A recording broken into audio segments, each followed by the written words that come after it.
This is Paul Nobles from EatToPerform.com. I am here with April Blackford and Dr. Spencer Nadolsky. We're kind of doing, this will be the first time we've ever done three people as part of the conversation, but one of the things that we're trying to do is bring in Spencer to go into a little bit more health education as it relates to fat loss and things of this nature. And we often get a lot of questions in the forums that technically are outside of the realm of nutritionists or even registered dietitian in a lot of cases. So we're going to start the things off in the beginning. So April, if you want to say hi, Spencer, if you want to follow that up too. Actually, April, why don't you say hi? Spencer, why don't you give a little bit of your history? Hi, everybody. Hi, everybody. Yeah, I'm Spencer Nadolsky. I'm a physician in Virginia, also licensed in North Carolina. I grew up a wrestler in a wrestling family. Dad was the wrestling coach and also biology teacher. Older brother, very good wrestler. I kind of followed in his footsteps, wrestled at UNC Chapel Hill as a heavyweight, started there, did pretty well. Ranked in the top 3 at once, and then decided I wanted to go to medical school and kind of use my nutrition and exercise science to good for the general population as opposed to only athletes, but I love working with athletes too. And went into family medicine and now working on my board certification in bariatric medicine, which is weight loss medicine, and also lipidology, which is basically the study of cholesterol medicine, and I have a very high interest in sports medicine as well. You've actually done some interesting things that I think a lot of people would be curious about, because many of the people, as you know, a lot of the users of Eat to Perform do CrossFit. Yep. You have a little history with CrossFit. Now, how did that fit with your Division I background? Because we were talking about this a little bit earlier, that in every CrossFit gym there seems to be like, a core of 10 to 15 athletes, that played something in college. And so how long did you do it? What was your experience and things of that nature?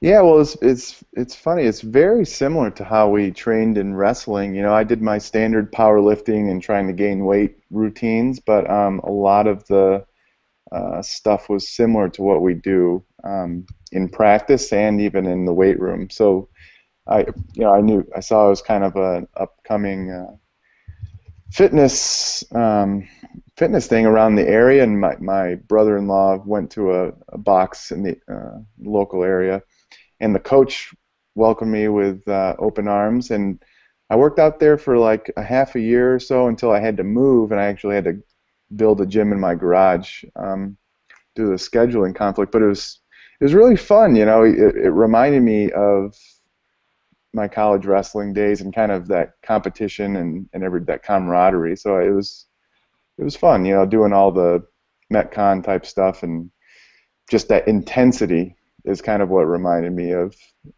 wrestling. Yeah, it's kind of interesting because I came into CrossFit. I was 225 pounds at one point. So when I showed up at CrossFit, I was 162. So I showed up at CrossFit as kind of a relatively small guy, and at that point I was about 20% body fat. I'm currently about 20% body fat at like 180.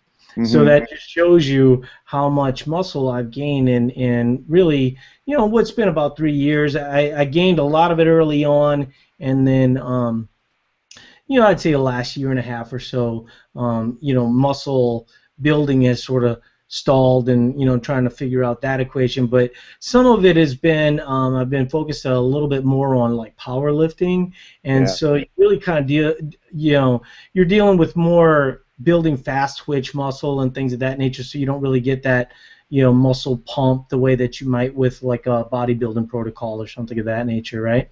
Right. So now coming back to CrossFit, from doing that, I'm actually training for a CrossFit competition that will go in September, And it's been so enlightening because, when I was just doing CrossFit and trying to make gains doing CrossFit, I always kind of had this thought process of, uh, trying to work through some various overuse issues and things of this nature. You get this little thing in your back and a little thing in your arm, and you go, well, I could take off a week and let this heal, or I could just kind of play through it a little bit. And so coming back, I've been back about a month and a half to 2 months, but my approach is just so different because I learned a lot from powerlifting that, if you start to have some overuse issues, you're better off just staying away from that part of your body. Yeah. And even though that's a little hard to do with CrossFit, you can do it with modifications. I mean, what are your thoughts on that? Yeah, no, I agree, because sometimes you get these tendinopathies that take NSAIDs and ice won't work at this point. The tissues, it's not itis, it's not an inflammation. It's this kind of ropiness and fibrotic tissue that requires a long recovery. So I think you're right that sometimes when you can't just power through it, you have to stay away from it and do some different things, which is good for CrossFit because there's so many different things you can train. So well, and then what's interesting about CrossFit is that one of the greatest privileges of my life is that any CrossFit Games athlete would have any conversation with me, right? But luckily, I'm able to have a lot of discussion with them related to their nutrition and kind of setting macros and things of this nature. And the one thing that you learn that is kind of contrary to what you think is they don't WOD a lot, mostly, I'm imagining they work out similar to the way that you would have worked out with wrestling, where, I mean, like, I'll give you the basics. For people that don't know, I'll just throw this out there because I think it's kind of interesting for people to know. So you go to the CrossFit Games, right? And you come in, 18th. Immediately, you're probably going to take about a week off, because your central nervous system is fried. So after that point, you're going to really start working on what your training protocol is going to look like. So you're going to go, well, what was I deficient in, and what can I get better moving forward? But almost instantly, you start working on strength, right? So strength is the big portion of it. They really don't WOD near as much as anybody thinks. Like Danny Horan, who is probably the person that I talk to the most, she WODs like twice a week now, and her deficits were really more of like that cardio base and things of this nature, and so she's really worked through that. But even with that said, Elizabeth Akinwale, who is known to be the strongest person at the CrossFit Games, she did a 200-pound hang snatch. We have a video up of Danielle, who's definitely not considered to be as strong an athlete as Elizabeth, doing 195. So what you're seeing is these athletes making just huge jumps from year to year. So how do they make them? Well, they make it by getting specific, and that's what really kind of taught me about what my approach needed to be. Because at 162, I had abs, and pull-ups were easy and things of this nature. But when I went from, let's say, 162 to 180, my deadlift went from like 375 to 500, and people were saying, well, what'd you do for programming? And I was like, well, I did this modified, blah, blah. Oh yeah, I gained 18 pounds, and people don't realize that, like, so it's been interesting kind of coming back as a bigger athlete and trying to CrossFit, and now some of the things I was really, really good at before are deficiencies now, and sort of working through them. And I am trying to get my weight down. I think like 162 as an example was really low for me. I actually got down to 150 at one point. But it was just, I just never felt, I mean, the best way to say this is the truth. I never felt like a man. Felt like a little bitty dude. I wanted to feel like a man, you know what I mean? And so I like actually being 180, and I wish that I could gain enough muscle mass, but I'm 45 years old, so gaining a bunch of muscle mass at this point probably going to be difficult to do. And so there'll probably be like a middle ground, but kind of finishing off my thought is they'll start tuning in on the strength element and then really start hammering at skills, right? Yeah. Like in the middle, and then start testing some of those skills in the competitions, and then they'll start putting it together. Like one day, Danielle and I was testing an idea with her related to lactate threshold, and so we both did rope climbs, and this was like emasculating. I did like 12, in I don't know, like 8 minutes or something. That's And good. I think she did it for 45 minutes, and she did 75. Yeah.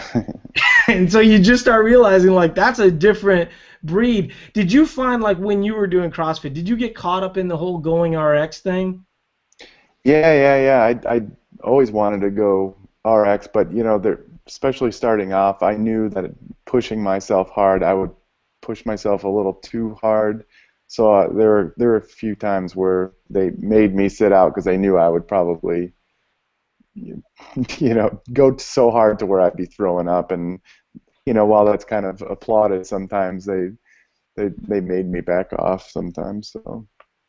Yeah, like the other day, I was watching the Barbell Shrug podcast, and they were talking about gymnastic movements and things of this nature. And even though some of my gymnastic movements for long sets are difficult, um, like I can do, 100-pound weighted pull-up, Hmm. as an example, one time. Now, once I start getting, even, but without the weight, if I go into like 7, 8, 10, that's when things start to struggle, especially as it starts, how CrossFit is where it can go, do 100 reps of pull-ups, and then all of a sudden you figure out, well, yeah, I'm strong, but, that muscle endurance is Yeah. sort of lacking.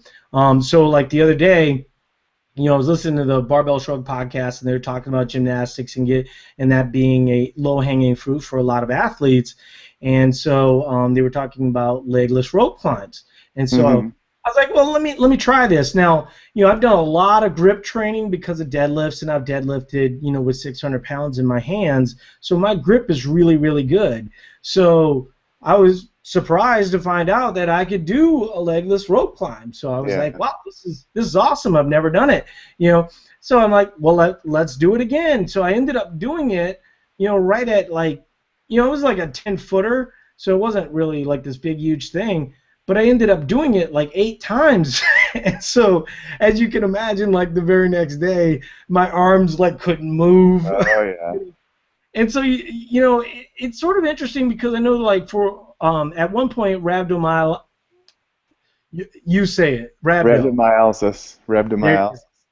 So, when you go through the CrossFit training, the level 1 training, they go over rhabdo for about an hour, right? And the symptoms to look for in athletes and things of this nature, and I think they do a pretty good job of kind of educating trainers on what that is. But I mean, what are your thoughts? I mean, I guess like I had a friend of mine. I've had actually a few friends that have had it, Hmm. um, and one of the friends of mine that had it was a female, which actually isn't very common. Yeah. Rhabdo usually is guys. Yeah. But We actually have a member in the forum who just spent some time in the hospital like a week or two ago with that. oh, Yeah. interesting. It's very dangerous. I've had approximately I think 3 or 4 of my wrestling buddies. They once wrestling season was done and they graduated, they decided to start working out again, and they just thought they could go like they were wrestling again. And they Yeah. went into the weight room and they called me up, hey, my arms are kind of bruised and swollen, and I'm like, hey man, you got to go see your doctor right now. And then they test their creatine kinase levels, and then they're super high, and they have to get admitted to the hospital. So it's, something that people joke about in the CrossFit realm, and they joke that, yeah, that's, kind of cool, but it's like, it's very dangerous and it's very real. It's not like, oh, dude, you worked out so hard, you're gonna get rhabdo. It's like, no, I've had 3 or 4 of my buddies that have called me on the phone and said, hey, what should I do? I'm like, hey, you need to go in now. Yeah, I think it's thought that, CrossFitters joke about it, and I know that there's like the Pukey the Clown and Yeah. to this nature, and I'm not a big fan of that type of stuff. I think that kind of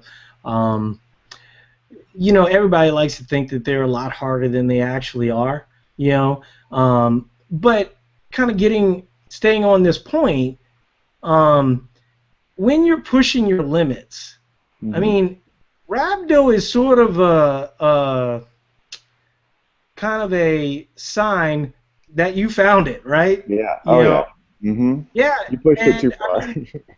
Yeah, and I think that, well, from what I've seen with rhabdo, it's the new athletes that come in and push it too hard, too fast. And then it's the athletes like myself who come back after being away and go, well, I used to RX this, and now they start trying to RX a workout, and even though they can handle the weights and things of this nature, it's actually the intensity that kind of bothers them.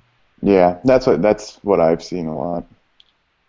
Yeah, and so as someone who has been a high-level athlete, like when you were doing wrestling, was Iowa and Minnesota, were those big wrestling teams, and did you fare well against those? Yeah, no, I mean, like, so as a team, it was at when I was there, it was Oklahoma State, Oklahoma State, of course, Iowa then came in, and Minnesota was always good. The guy that was really good at heavyweight was Minnesota.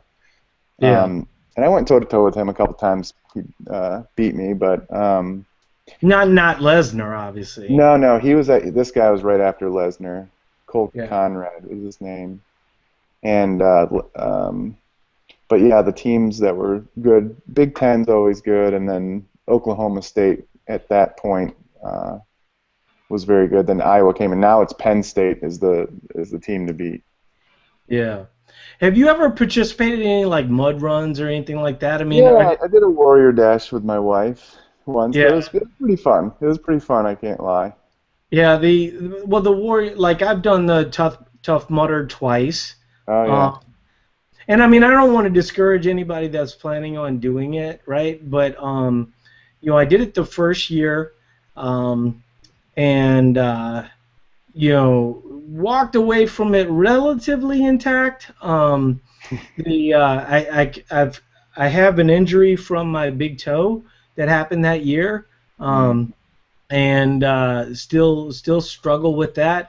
The second year, I saw a brutal injury that just made me go, you know what, maybe this isn't for me. I mean, once you've done it twice, it's like, well, been there, done that. I mean, I don't really have much of an interest in like half marathon. I feel like if I've done 10, 11 miles, climbing obstacles and stuff. April, have you ever done anything like Warrior Dash or anything like that? No. Yeah, it is. I agree with Spencer. It's a lot of fun. I mean, the Warrior Dash is different, right? I mean, you could do Warrior Dash. You could walk out the door right now and do Warrior Dash. Yeah. Yeah, it's kind of interesting. I think it would be cool to experience, like you said, but not to do it over and over. I've seen some of the stories of, people getting shocked and, everything else. And seen some bad stuff. Well, that was the funny thing, right? So I'm coming up to the shocking thing, and in case you guys don't know, you can walk past the obstacle if you don't want to do it, right? And but the one thing I figured out early on was that I could walk through the obstacle and then just avoid getting shocked, and if I accidentally get shocked, no big deal. and some dude on the sideline goes, oh, you're supposed to run through it, dude. And I was thinking to myself, I'm in here. I just did that. You're on the sideline, And so it's kind of funny from that perspective. I just want to let everybody know that feel free to ask questions. Like usually we would have 2 or 3 questions up to this point. And so we don't have any questions, so we're just kind of just asking different ways of, viewing medical advice with the rhabdo and various training protocols. So right now you're doing a bodybuilding competition. We were talking about that before on the air. Normally, we have a few people, April, that cross our paths that do bodybuilding, but in general we kind of stay away from that, just because I just think that there are better people, it just requires so much of attention, for that individual, and we're kind of a broader-based approach where we're sort of teaching people to teach themselves. Can you give people a general idea on what you're going through as a natural bodybuilder? Yeah, it's a very, I mean, some people don't do it this way, but probably the best way is to be very precise, and I'm weighing everything and counting them very meticulously in my food journal. And because you're tracking everything in your body to make sure that you keep as much muscle and strength as possible while you slowly slowly melt off the fat off your body. And so, I'm used to estimating portion sizes. I'm used to, just following general good food guidelines. And so now having to... For just a second, Spencer? Yeah. Would you count normally? I didn't before, although this has given me insight into... I was a little bit of a carbophobe because I used to eat a ton of carbs and calories. I was up to 5,000 calories as a heavyweight wrestler.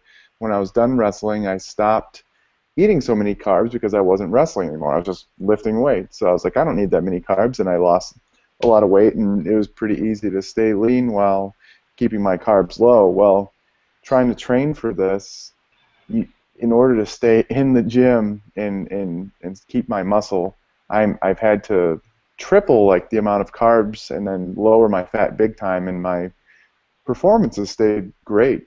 And so now, though, I actually do enjoy counting my calories a little bit, because I'm kind of seeing okay, I can actually eat that, and I don't have to worry about it. I'm eating whatever I want. It's still good, very good food, lots of vegetables, lean meats, decent fats, and good carbs and everything like that. But before, where I just go, oh, this kind of adheres to my dietary guidelines, I'll eat it. Now I can go, well, this doesn't necessarily, but it does fit within my caloric and macronutrient range, so it's okay. I focus still on very, very good foods, and it's probably 5 to 10%, maybe more like 5% is foods that people would think are not good for you. But yeah, I've kind of enjoyed it. It's given me a lot of good insight. I don't know how precise I'll be when I'm done with the competition, but we'll see. How much lower do you think you'll end up being? Or I don't know if you've seen your program. Yeah. Or if you're for my weight, so I started off at not for your weight, but calories. I honestly don't think I'm gonna dip below 2,000 calories. I don't think so, although I could be wrong. But I've come from about 3,200 or 3,300 or whatever it was now to 2,400, and I've lost a pretty good amount of weight, and I don't have that much more to go. I still have some to go, so I don't think it's going to require getting below 2,000 calories, and that I'll be pretty hungry if I get down there. Yeah, you're a big dude, right? You're over 200 pounds. Yeah, I was when I was wrestling heavyweight, I was about, at one point I was 265, and then I naturally rests around 220, 225. So And then there's a lot of shirtless videos and stuff of you right now. So what are you at right now? I'm about 211. Okay, so yeah, I mean, the what was I was going to ask you, but we actually do have a question. So why don't we get to that question, and then I'll come back to some of this stuff. Um, Oh, but I know what I was going to say. We'll get that out of the way first. The idea, right, is basically to get as much progress without having to reduce your calories. Yeah. Oh yeah, for sure. Yeah. And some people, if they don't start with plenty of time to do it, they have to drastically cut their calories in order to get down to weight, and they lose muscle from doing that. I've started back in January, and it's just been this very, very slow cut. And so I feel great. I feel fine. I'm starting to get, to the point where like, okay, I do want to kind of go out to eat and enjoy something, but we cook everything that we do, and we're pretty decent at cooking, not like gourmet chefs, but enough to Yeah. where I don't hate it. So How much longer do you have before your show? it's July 12th, so it's like, what is it, 8 weeks You're or nearing something the like end. that. So what weight are you? What weight do you think you'll need to get to your goal? It's going to be somewhere around in between 200 to 205. I don't think I'm going to dip below 200. I don't think I'll probably it'll be probably around 204, I think, anyway. I don't know, Will something you like that. compete at 198? So I'm doing the novice division, and because it's my first one, I don't know if I'm ever going to do one again. I have no idea, but they do have it. I'd be considered a heavyweight, but and I'm 6'2", so that's kind of the problem. Some of these shorter guys, the muscle looks a little bit bigger on them, but Yeah. with the novice division, they do sometimes height. So I could get Okay. lucky and go against other guys that are over 6 foot, in which case I have, for my height, I do have a decent amount of muscle. So that's my hope. Yeah, I hope because so. the craziest one I've seen was Bill Carpenter from Yeah We Squat. I don't know. Do you know Bill at all? I might recognize the picture, but So Bill, he's been doing this for a long time. The one thing that's nice about Bill and that I really like about his approach is that he actually does the whole bodybuilding part. One of the criticisms I have about bodybuilding is that it tends to be more chronic dieting than it right, does the whole bodybuilding part. I mean, this is actually your first competition. Previous to that, you've done nothing but lift weights and eat and live life as a doctor, right? right, yeah. Yeah, and so Bill competed at 198, and I was thinking to myself, wow, how the hell did he get to 198? Well, within like a week, he was back up to like 240. Oh my gosh. You know, but I mean, he looks good at 240. Muscular guy. I mean, the pictures. If you ever go to Yeah We Squat on Facebook, you can go back and see some of the pictures. I mean, they're striking as hell. You Okay, know, I'll take a look. but yeah, because a lot of people, don't realize that a lot of these, people really work hard to taper down, and then, within a very short period of time, they'll go back up. I think your goal would probably be to stay more around that 10% range, whereas I think, he's probably a little bit more open to being a little bit higher. But, he looks great. I mean, even if he was 15%, you wouldn't care. I mean, he looks amazing. Right, Uh, right.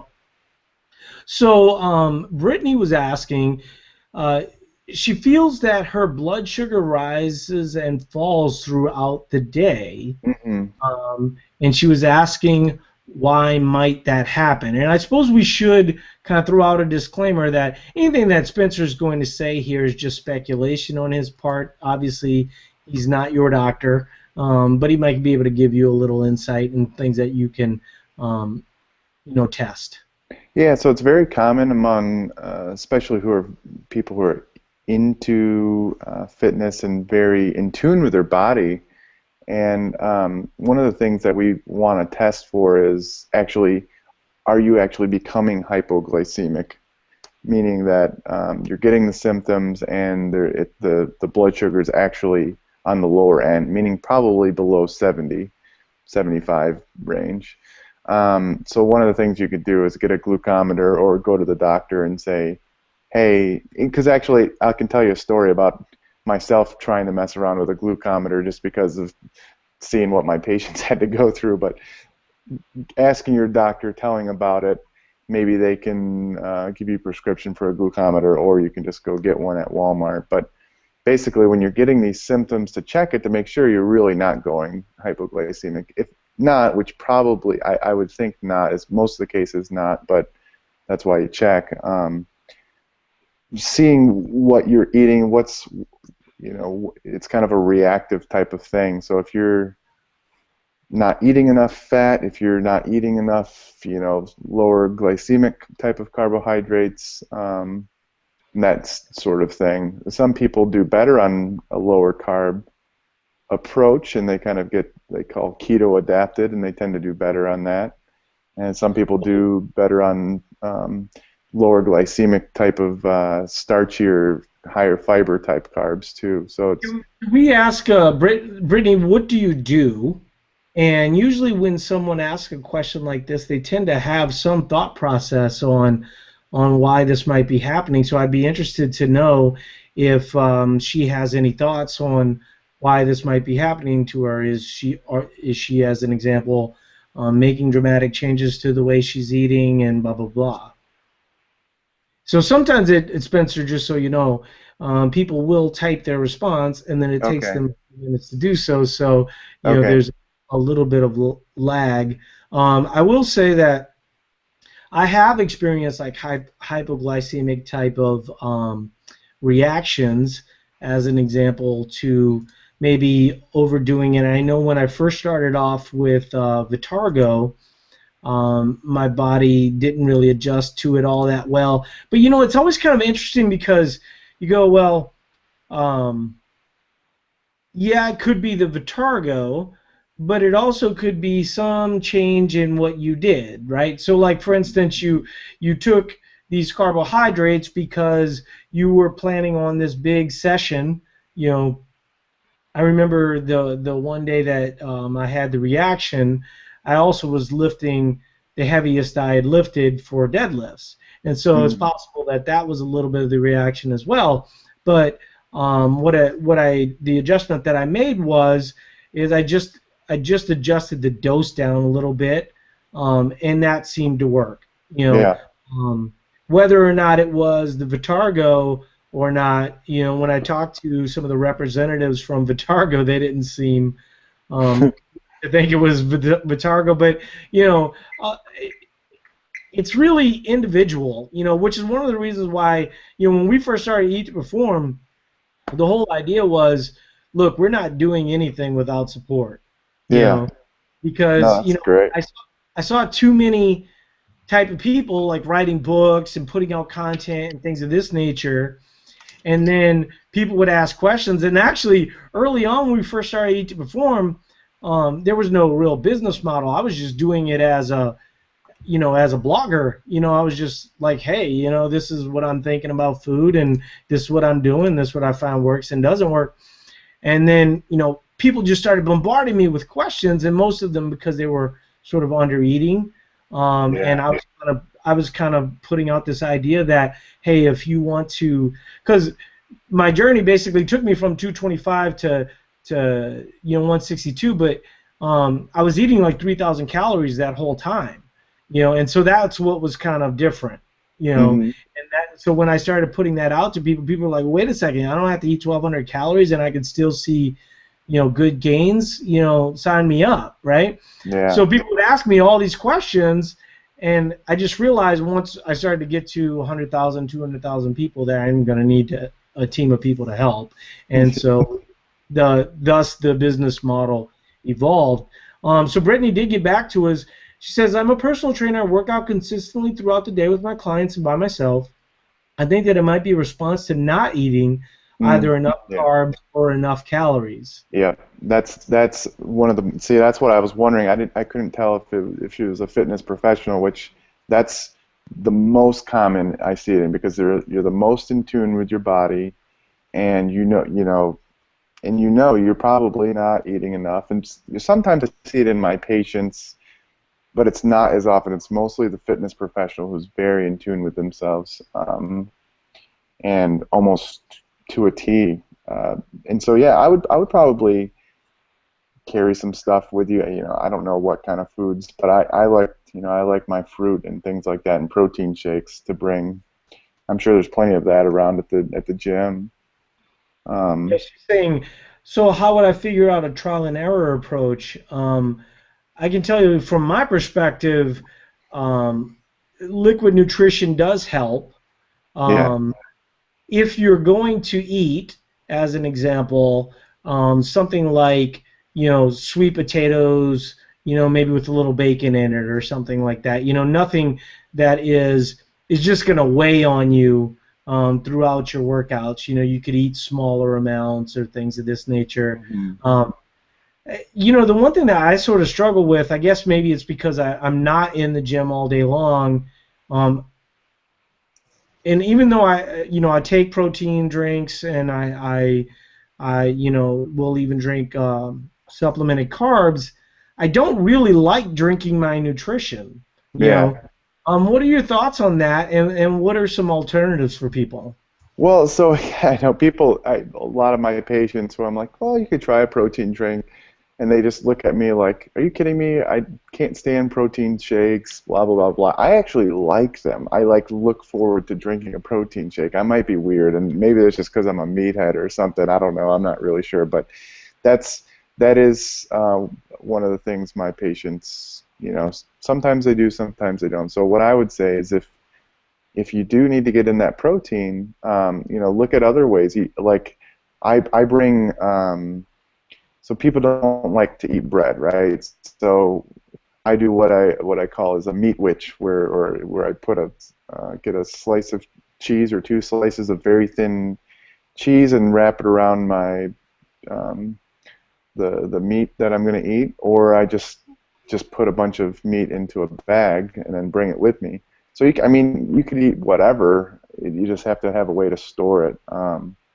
I don't know, what kind of protein sources do you bring? I mean, I do cottage cheese too. I'm not sure if you guys push dairy or not. Do you guys? Yeah, Greek yogurt would be a one that I would recommend. I love Greek yogurt. It's awesome. And so, do you have any thoughts, April? Because April's from the South. Well, you're from the South too, but you're originally from the North. But April always has some interesting foods that you haven't considered. Yeah, let's hear it. I would say probably just bringing just easy stuff to travel with would be like boiled eggs or something, boiled eggs. Maybe even like some instant oats or, whatever, that type of thing. Just easy to carry stuff. I like to make the homemade jerky, so that the beef jerky, so that you can kind of monitor the amount of sodium and all the additives and everything that you have in it. All those are good. I haven't thought about carrying around the bag of meat, though. That's a good idea. You can go to like Jimmy John's as an example and get an unwich. Oh, I love those. Yeah, I've done that. Good. Yeah, I'm not overly weird about bread though. So it doesn't really bother me. Like as an example, Jimmy John's, they take the hull out of the bread, and so there's really not a whole lot of bread in it. But if I am in, there are times where I like to be relatively low carb, and I'll still even eat carbs in that instance. But I don't necessarily want to waste my carbs on bread. You know what I mean? I'd rather waste my carbs on things like ice cream. Yeah, exactly. You have to maximize what you have. Yeah. Well, actually, what's interesting is I remember having this discussion with Elizabeth Akinwale, last year before the CrossFit Games, and we did some good things to kind of help her with her nutrition. But since then, we've sort of learned a lot of things related to CrossFit Games athletes and things of this nature. And drinkable nutrition is a big one for those guys. Mm-hmm. They have a lot of people that puree their food, but even that gets difficult at times. And so something like a waxy maize or Vitargo or like a carb source, because protein is good, on your day-to-day workouts and repairing your muscle and things of this nature. But when this is actually really interesting, this comes up a lot, and everybody always hits us on nutrient timing, right? We'll put out articles and we'll talk about pre-workout nutrition. And one of the reasons why I talk about pre-workout nutrition is because I like athletes to have accessible energy for their workouts, right? Hmm. And so I'll write an article about pre-workout, trying to have some starches available, 30 to 50 grams, and then people go, oh my gosh, nutrient timing, and it's like, guys, it's not a nutrient timing article. It's an article based on energy availability, Yeah, right. and that, I mean, we constantly have the discussion with people about working out in the early a.m. and trying to get carbs, the night before if it's uncomfortable, as an example, to try and slam some carbs, you know, Yeah. at 5:30 a.m. I mean, that's just, you don't need to do that. Hmm. But, if you're working out at noon, as an example, and um, the goal is to perform the best at that workout. Whether that workout's going to be hard or whether that workout's going to be long, you're going to want available energy. And frankly, getting that available energy from fats can kind of be difficult depending on the intensity of your workout. What are your thoughts on that? Yeah, no, I agree. I mean, liquid, that's why liquid nutrition can be good. But if you're gonna try to work out early in the morning, I I tend to drink some branched chains if I'm gonna do that, 'cause when while I'm working out with maybe a Gatorade or something like that. But otherwise, if you can't, some people can't even do that. So carbo loading it before you go to bed is not a bad option at all. Yeah, I used to do BCAAs. I mean, I don't know how familiar you are with Martin Burkhan or the lean gains. Yeah. Yeah, the I used to do the BCAAs, and then it was like, well, um, I just feel like I'm better off using whey protein afterwards Oh because yeah. It's yeah, it's just more because of it's like protein. just to have something in my stomach because I don't know, I don't like working out on an completely empty stomach. So Yeah, definitely. using my early morning protocol, I can get away with just slamming a double espresso and then just going Yeah, at it. yeah, that's the ticket. Yeah. Espresso. That'll get you going. Hey guys, let's wine. It's one time. Wine time. You know, but yeah, the no, I think that liquid nutrition, like for instance, when we're talking about intraday, we have probably our best article on the site is intraday um, competition article where we talk about the various options that athletes can have, and for the most part, whatever feels the most right, you should probably run with that. Hmm.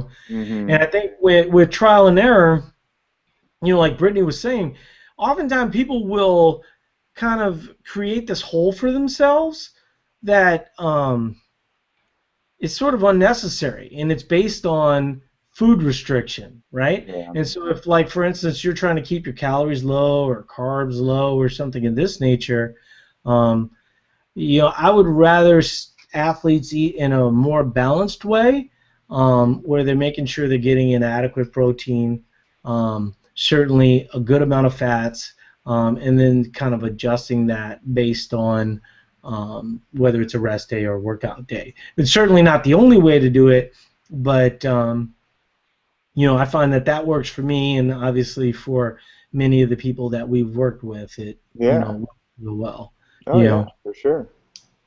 But we haven't. Yeah, everybody's being really shy today. Normally, at 7:47, we would have had a ton of questions, and Really. I'm really not seeing It's a probably because whole. it's nice outside. It's a nice where you Yeah, are. It's nice. It's beautiful. I mean, it's getting, I'm an East Coast, so it's dark, but I had to go for a walk because it was so nice out. yeah. No, we're starting to get uh, are you originally from Michigan, or how'd you end up at Michigan State? I'm from Michigan. Yeah. Okay. What part of Michigan?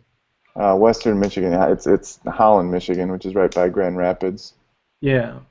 Because I have some friends that live in Grand Rapids, and so the weather's not that different from Minnesota. For most people who don't know, I live in Minnesota.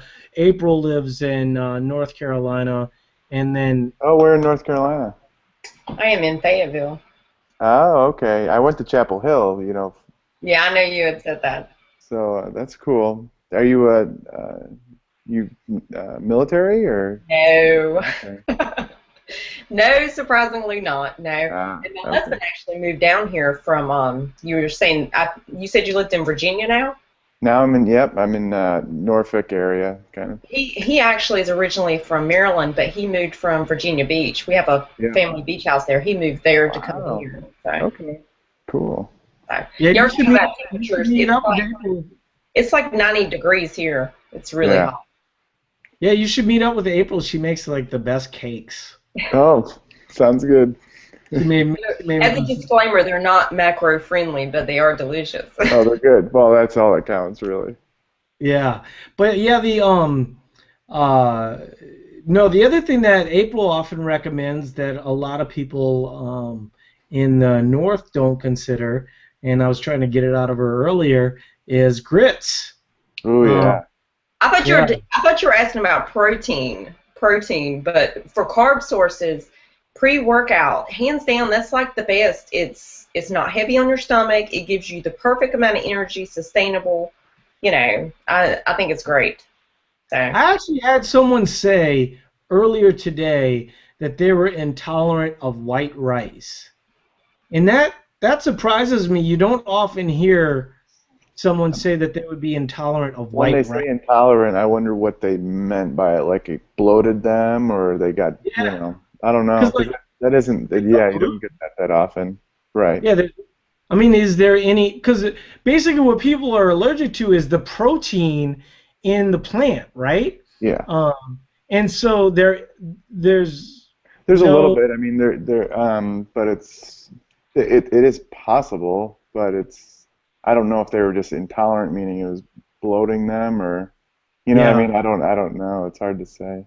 Well, it's interesting because Mike, you know, part of the articles that we've done with Mike that are really interesting um, is, and you could maybe speak to this because of kind of your low carb background. But one of the things that he talks about is that being fat adapted tends to be good for keeping relatively lean if you're lean. What we've sort of seen is that people can kind of get lean, um, and then it sort of stalls at a certain point. I know Yeah. if I'll just speak for myself as an example. I was able to use relatively low carb to get to about 20%, but once I was there, I could not get any lower without some level of muscle building. And Yeah. so when I added in some carbohydrate and ultimately CrossFit, literally put on 15 pounds of muscle, got down to 9%, and there we go. Um, and so what I think happens for a lot of people, and we've just seen it over and over again, that it's just not, there's just no way it's not true, is that, yeah, you can go from a way of eating with processed foods to a way of eating low carbohydrate, and then other people will say to me that look like Spencer Nadolsky, they'll go, well, I stay lean. It's like, well, yeah, but you were already lean. Yeah. You know, Yeah. that's the biggest difference. It is different. But one of the things that Mike talks about, and it was a great video, and he's got all the citations to back it up and things of this nature, but that it's good for being fat adapted, but ultimately your body sort of adjusts to that, and then you become less likely to metabolize carbohydrate. And Hmm. so it essentially makes you less flexible, and that's ultimately the basic premise of metabolic flexibility, is that if you can, get your body to where it can use both energy systems glucose and then lipids efficiently, that's the better approach. What are your thoughts on that? I'd say from a performance standpoint, from an overall health standpoint, that would be absolutely correct. If you become fat adapted, I would reserve that for my worst of diabetics, and I'd also reserve that for people who want to go, if they think that they're going to be doing very low VO2 intensity training, like ultra marathon maybe, or something like that. Although, it's more like some people do okay with it. I wouldn't say that that's the best way to do it. It might be, it's pretty individualized, but I would reserve the keto for only and fat adapted for those types of situations, and epilepsy, but not anything that's requiring glycolytic energy systems like CrossFit WODs and things like that. It's not a good combo. Well, but the thing about it is, in whether it's a good combo or a bad combo, it's just unnecessary. Right. Right. Yeah. Exactly. And so, like, I remember talking to you the other day, and we were talking about what low carb meant to you, and you said, well, probably 150 to 200 grams of carbs. And when I say 150 to 200 grams of carbs, there's a lot of people that's like the maximum amount of carbs that they would. That's the cutoff, 150, and then all of a sudden, you get these tiers, and then below 50 is like very low carb ketogenic is what they use in the studies. But well, and oftentimes people think that going under 50 grams is somehow magic, and that you will ultimately just burn off all the fat on your body, and it's not really how it works. And in fact, as most of us know, you even actually talked about it a little bit earlier, is that you have to sort of stimulate some of the fat loss with strategic carb refeeds. And it was sort of interesting, like when I was doing low carb, actually low carb was one of the things that sort of it helped me sort of figure out the approach, because I knew that like really didn't work all that well. Like, let me give you an example of what I mean. I started off 7 days, and so I would go low carb, and then on the 7th day I would refeed, and then I would sort of stall for a long time, and then I started making the adjustment to 5 days, and then 4 days and 3 days and things of this nature. And ultimately, what I figured out through that process was, if I ate in a more balanced way, it didn't matter, that ultimately, and as I started to add in, because at that point I really wasn't that interested. I mean, this was probably 10 years ago. I wasn't that interested in activity, and it sounds crazy talking to an audience, especially considering, how much activity I like to do now. I didn't understand the role, mentally, stress-wise, all these different things, that activity played in my life. I mean, I thought of, the treadmill, and being on the elliptical for an hour, and thought, God, that sounds horrible. I would never want to do that, But now all of a sudden, you add this element of fun. I mean, like, I won't even work out tomorrow, right? Tomorrow's a rest day for me, normally. But I'll look at the WOD, and if the WOD's good, I go. Right. That's what makes it fun. And that's where you go. That's what I think. I look at my timeline, and I think you guys probably look at your timeline as well, and you see people that have a thirst for activity, and that was just not my life, and the people that surrounded me, they were all like me. We all joked about, oh gosh, you never pulled a hamstring, on the couch, and all these other type of things. And then after a while, you realize, is that the best version, of who you are, not just physically but mentally? Like, is it mentally the best thing to think of you as incapable? Right. Yeah, and a big message for me, I mean, April can relate to this, but when you have kids, you start to realize that some of the lifestyle decisions that you were making, um, you know, you just you have to change, because you're going to be setting an example for these people. That is one of the greatest things about being involved in a CrossFit gym, is just the families, Yeah. Yeah. and the fact that I mean, there's just not a whole lot of divorce at CrossFit gyms. There's just not a whole lot of, I mean, you just see intact families, doing awesome things, and we all, are friendly, and it kind of sucks for, my friends that I used to be really friendly with, um, but you in your life. I mean, like, I don't know about you guys, but I don't know any of the people I hung around in high school with, you know, um, and you just go through these phases in your life, and as you change, either the friends change with you, or but it's always nice to see those people later on. I don't have any judgments based on, like, their lifestyles or anything like that. Exactly. But I totally agree. I'm kind of experiencing that now. One of my best friends, that I had for years, I've grown, I've changed, and she stayed the same. And, I still love her, but it just doesn't fit.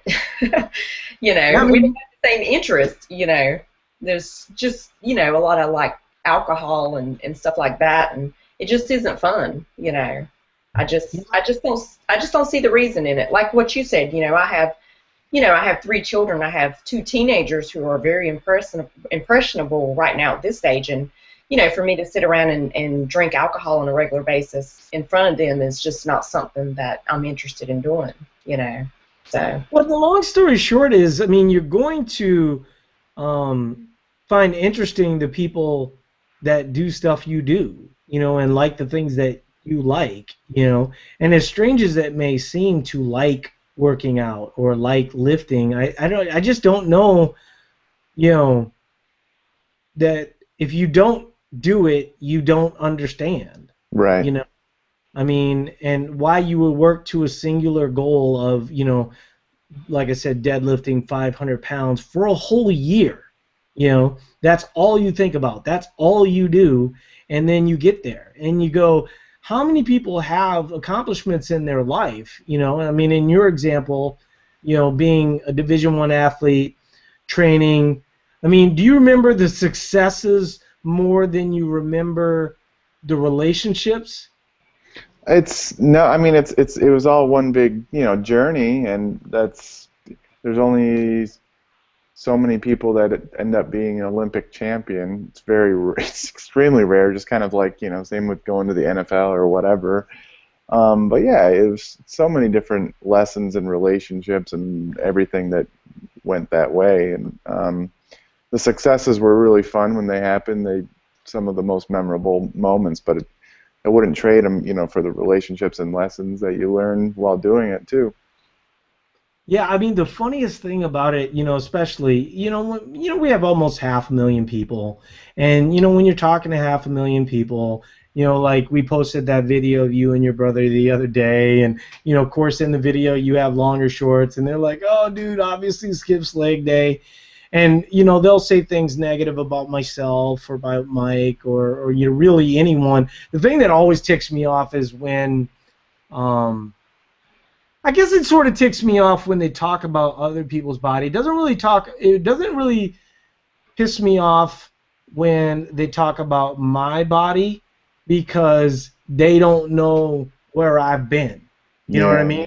And so, like, I look at it and go, my journey is my journey. Like, yeah, I love what my life has become, and just because I'm not like a physique competitor, or 12 packed up or anything like that, who gives a shit, yeah, yeah. No, Um, exactly. It's for you.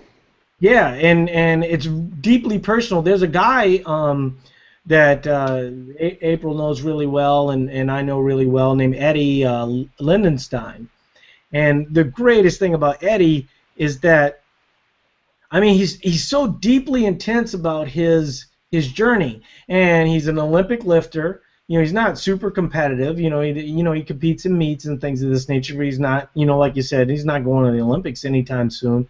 But it's just watching him make performance, because he was really sort of focused on kind of like, the getting body fat and abs and things of this nature.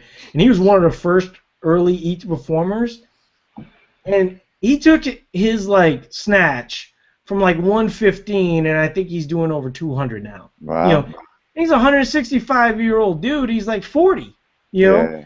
I mean, so to go from that to that, there was actually someone that said something about him negatively, and I loved his comeback. And ultimately I did delete it because I just don't want to encourage the trolls, but what I really liked about Eddie's response is that his overall response was, this is deeply personal for me.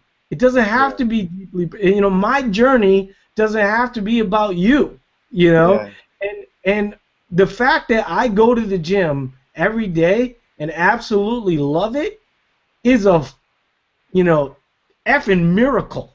Yeah. That in and of itself is a miracle for everybody, and that's the thing that I think often goes unnoticed. So we do have one question that's come in late here, or it looks like, maybe not. Shoot, my window. Oh no, we didn't. I thought Eric raised his hand, I believe, or maybe he didn't. Okay.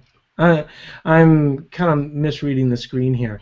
So if you guys have anything else to end on, then we'll go ahead and end. Otherwise, we haven't really gotten a lot of questions, but it's been kind of an interesting discussion. Yeah. No, if anybody has anything this upcoming week, and then we can, looking forward to kind of hanging out a little bit more. Yeah, I think because Paul, because I think that you had posted the thread in the forum just today, I don't think it really gave enough people time. So maybe if he's on next week, we'll have more questions, in advance. Mm-hmm. One of the things that we're trying to do, I'll just go ahead and give people a sneak preview since there's only about 4 or 5 people who are going to see this anyway. We're still trying to figure out how we can get information out related to Spencer.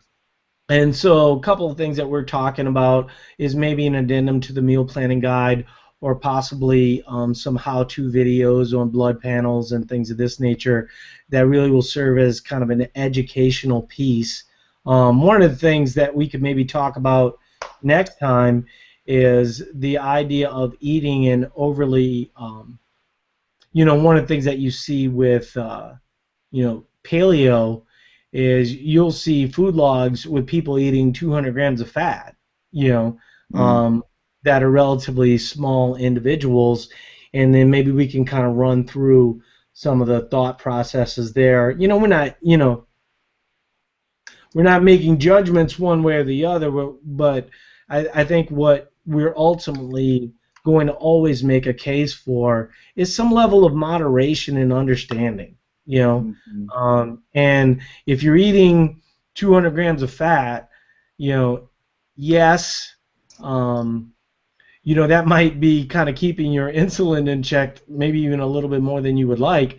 But fat does store as fat. It's 1,800 calories. And for a lot of people, that's going to end up being a lot of calories, and often that will push much of the other stuff that you're eating, into storage. And so that would be the biggest argument for balance, I think, that can be made. So we'll end on that note, and we'll pick it up next week if you guys are around, and we'll kind of go from there. Cool. All right, and I appreciate everybody being here. And if you didn't see this, or if you want to review it, we always post it in the forum, so you can view it later. So if you're not able to make one, it's always available in the forum. Talk to you later. Bye-bye.